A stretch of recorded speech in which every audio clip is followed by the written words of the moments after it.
Assalamualaikum warahmatullahi wabarakatuh. Selamat siang semuanya. Di video ini, kami akan menjelaskan atau mempresentasikan materi mengenai diferensial ilmu dalam ekonomi. Sebelumnya itu, perkenalkan nama saya, Diana Dwi Niktasari selaku moderator, dan teman-teman saya, Tri Dwi Rahmawati, Presdinda Audrey Putri Haryani, Nurdaniah Ramadhani, Dwita Patriwi, Muhammad Miftah Farid, dan Suci Rahayati. Di sini, kami akan mempresentasikan mengenai koefisien elastisitas permintaan, koefisien elastisitas penawaran, dan fungsi biaya mengenai biaya total minimum, penerimaan, dan keuntungan maksimum. Baik, di sini saya akan menjelaskan tentang elastisitas. Elastisitas adalah ukuran kepekaan kuantitas yang diminta dan ditawarkan terhadap faktor-faktor yang mempengaruhinya. Elastisitas itu ada dua macam, yaitu elastisitas permintaan dan elastisitas penawaran. Elastisitas permintaan adalah persentase perubahan jumlah suatu barang yang diminta konsumen akibat adanya persentase perubahan harga barang itu sendiri.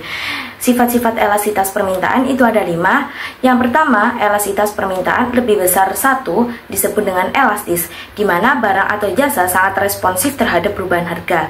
Yang kedua, elastisitas permintaan kurang dari 1 disebut dengan inelastis, di mana perubahan harga memiliki dampak lebih kecil dibandingkan dengan perubahan kuantitas barang atau jasa yang diminta. Yang ketiga, elastisitas permintaan sama dengan 1 disebut dengan uniter, di mana perubahan harga sama dengan perubahan kuantitas permintaan. Yang keempat, elastisitas permintaan sama dengan 0 disebut inelastisitas sempurna, artinya perubahan harga tidak berpengaruh terhadap jumlah permintaan. Dan terakhir, elastisitas permintaan tak terhingga disebut dengan elastis sempurna. Permintaan ini menggambarkan situasi jumlah yang tak terbatas. Selanjutnya, saya akan membahas tentang rumus elastisitas permintaan. Jika fungsi permintaan ID sama dengan P, rumusnya ID sama dengan delta I dibagi delta P dikali P dibagi I. Sedangkan jika fungsi permintaan berbentuk PD sama dengan I, maka rumusnya ID sama dengan 1 dibagi delta P dibagi delta I dikali P dibagi I, di mana ID sama dengan elastisitas permintaan, P sama dengan harga barang, I sama dengan jumlah barang yang diminta. Delta I dibagi delta P sama dengan I aksen, atau delta P dibagi delta I sama dengan P aksen. Contoh soal, terdapat fungsi permintaan ID sama dengan 50 dikurangi 2P dan harga barang sebesar 5 US dollar, tentukanlah elastisitas permintaannya. Jawabannya, menjawab fungsi tersebut bisa dilakukan dengan dua cara. Yang pertama, menentukan besaran I, jumlah permintaan awal, di mana I sama dengan 50 dikurangi 2P, lalu nilai P-nya itu dimasukkan 5. Karena kan dari soal sudah diketahui bahwa harga P sebesar 5 US dollar, berarti I sama dengan 50 dikurangi 2 dikali 5 sama dengan 50 dikurangi 10 sama dengan 40. Berarti jumlah permintaan jika P sama dengan 5 berarti I sama dengan 40.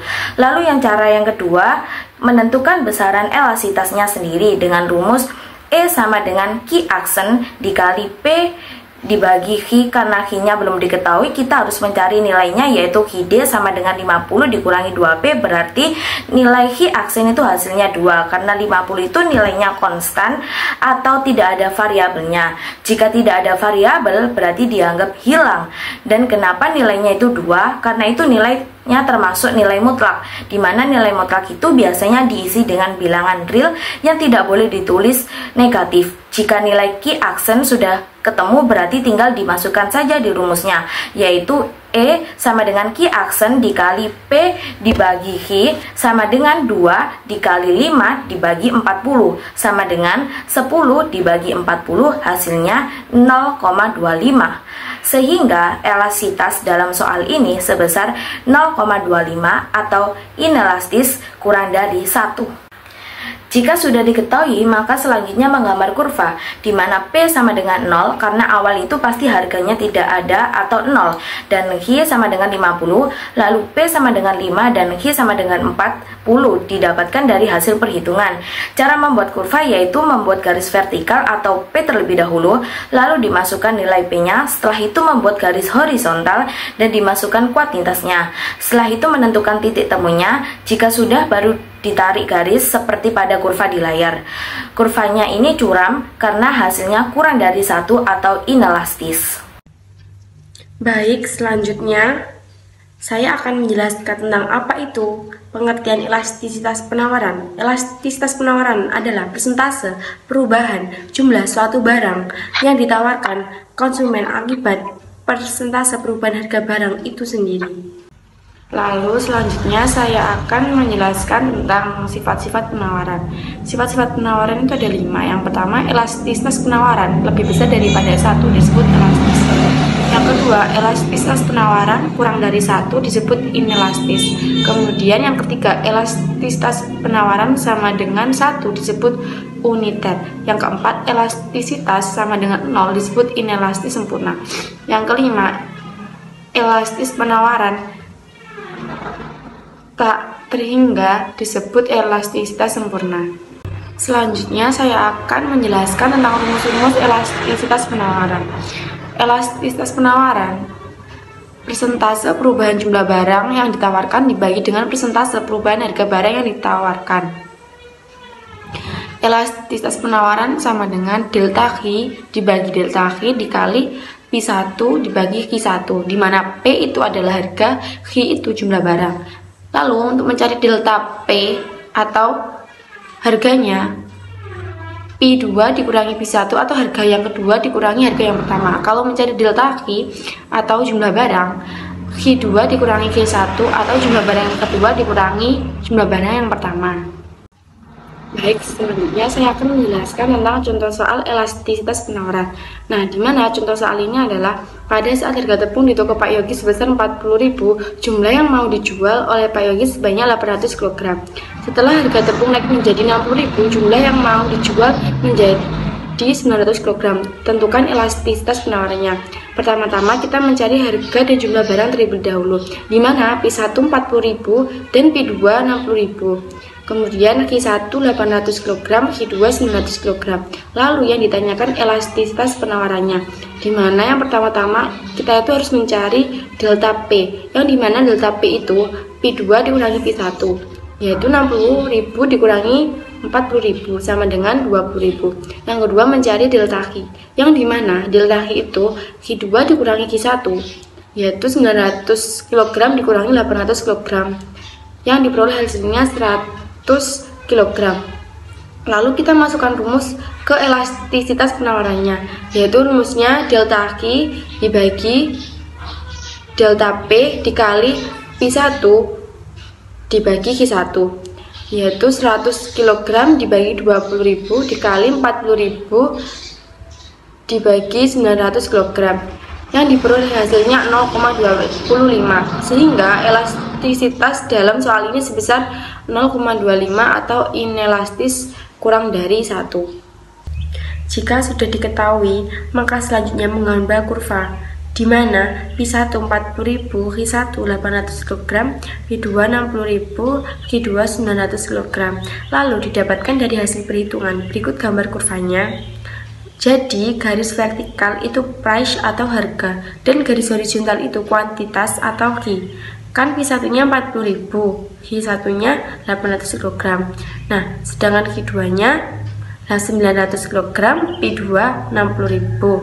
Lalu kita tarik garis titik-titik yang pertama, P1 40.000 dengan Q1 800 kg. Lalu P2 60.000 dengan Q2 900 kg.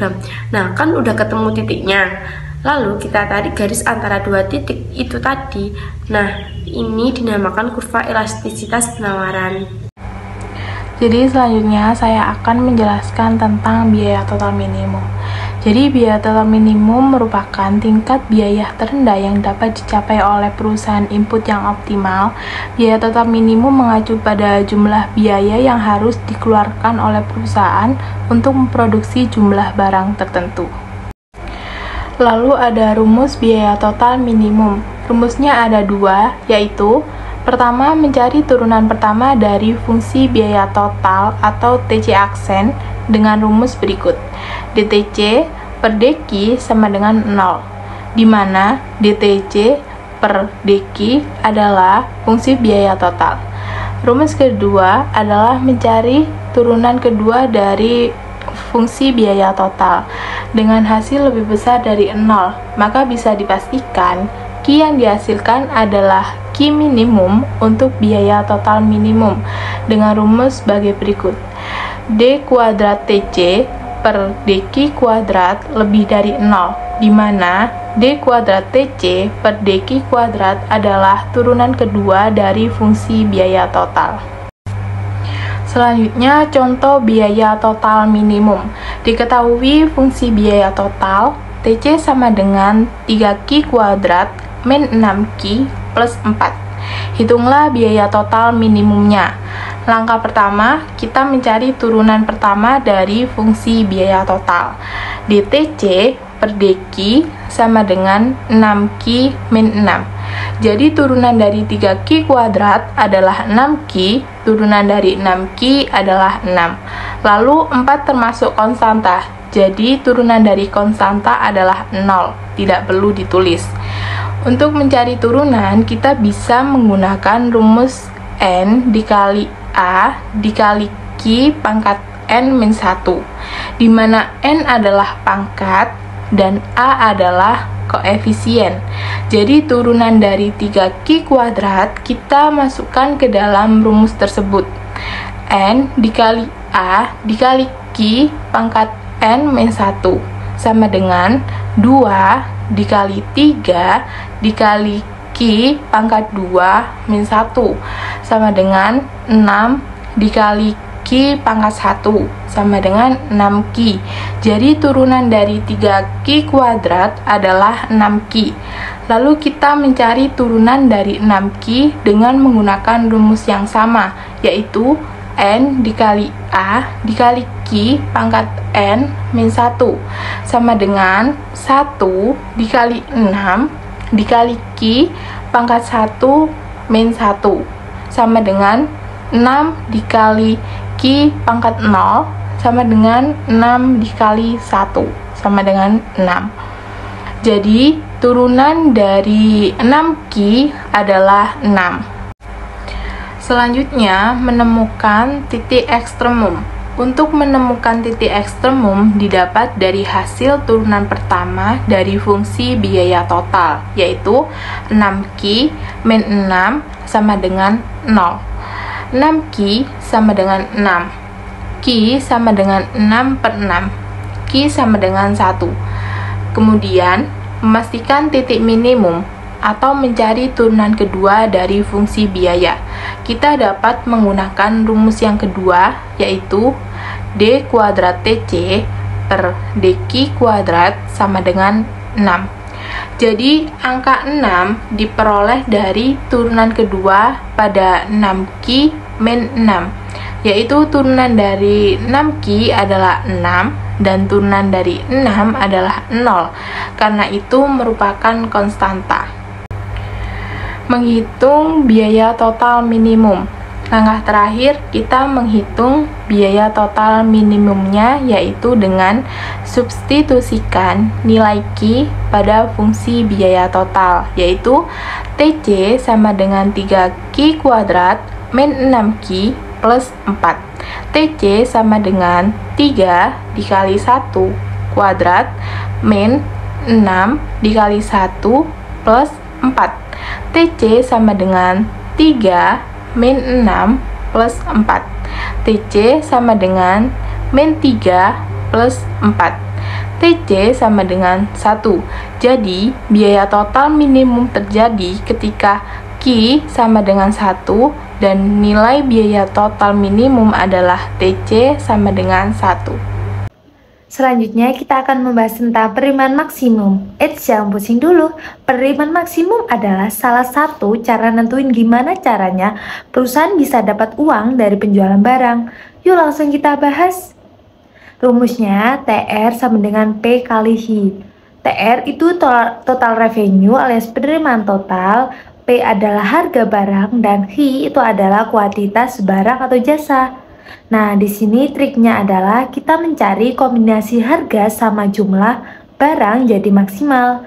Step by stepnya gini guys. Yang pertama, kita mencari turunan pertama dari fungsi biaya penerimaan atau TR turunan pertama yang barusan kita bahas. Kalau turunan pertamanya adalah 0, berarti ketemunya tuh triknya dengan rumus DTR per DX sama dengan 0. Kedua, kita mencari turunan kedua dari fungsi penerimaan yang hasilnya lebih kecil dari 0 dengan rumus sebagai berikut. D pangkat 2 TR per DI pangkat 2 lebih kecil dari 0. Selanjutnya, setelah kedua langkah tersebut, kita sudah bisa tahu Hi atau jumlah barang yang membuat penerimaan jadi lebih maksimal. Nah, biar semakin paham, mari kita coba lihat soal. Misalnya, ada fungsi permintaan seperti ini. P plus Hi sama dengan 40, dan TC atau fungsi biaya totalnya TC setengah Hi pangkat 2 plus 10 Hi plus 4. Dan kita mencari penerimaan maksimumnya. Cara pertama, ubah fungsi permintaan jadi harga atau simbolnya P dengan memindahkan dengan tujuan menyederhanakan perhitungan yang semula P plus Hi sama dengan 40 menjadi P sama dengan 40 min Hi. Lalu setelah itu memasukkan rumus ke TR. Rumus TR sama dengan P kali Hi. TR-nya sudah diketahui 40 min Hi dikali Hi, lalu kita masukkan saja TR sama dengan 40 Hi min Hi kuadrat. Langkah kedua, turunin fungsi TR. D TR per DHI sama dengan 40 Hi min 2 Hi. Kok hasilnya 40 Hi min 2 Hi? Kita pecah terlebih dahulu. D 40 Hi per DHI sama dengan 40 Hi, kita tinggal mencoret yang sama. D Hi 2 per DHI sama dengan min 2 Hi. Dengan menggunakan rumus turunan N dikali X N dikurangi 1. Langkah terakhir yaitu cek turunan kedua. D kuadrat TR per DHI kuadrat sama dengan min 2. Dan karena hasilnya lebih kecil dari 0, maka ini fix maksimalnya, jadi penerimaan maksimumnya terjadi waktu barang yang dijual Hi adalah 20. Lalu keuntungan maksimum. Jadi keuntungan maksimum itu selisih antara TR itu penerimaan total dengan TC biaya total. Rumusnya P sama dengan TR min TC, di mana P itu laba, TC itu biaya total atau total cost, dan TR itu penerimaan total atau total revenue. Nah, untuk mencari output tertinggi agar memaksimumkan laba itu ada dua cara. Yang pertama, kita mencari turunan pertama dari fungsi laba, yaitu P aksen. Rumusnya DP per DQ sama dengan 0 atau MR sama dengan MC. DP itu perubahan laba, DQ itu perubahan jumlah barang, MR marginal revenue, MC marginal cost. Lalu kedua, mencari turunan kedua dari fungsi laba dengan hasil lebih kecil daripada 0. Maka dipastikan kuantitas atau Q yang dihasilkan adalah Q optimum dengan rumus D kuadrat P per DQ kuadrat lebih kecil daripada 0, di mana D kuadrat P per DQ kuadrat lebih kecil daripada 0 itu turunan kedua fungsi laba. Lalu contoh soalnya, jika diketahui fungsi permintaan P plus Q sama dengan 40, TC sama dengan 1/2 Q kuadrat plus 10 Q plus 4, carilah keuntungan maksimumnya.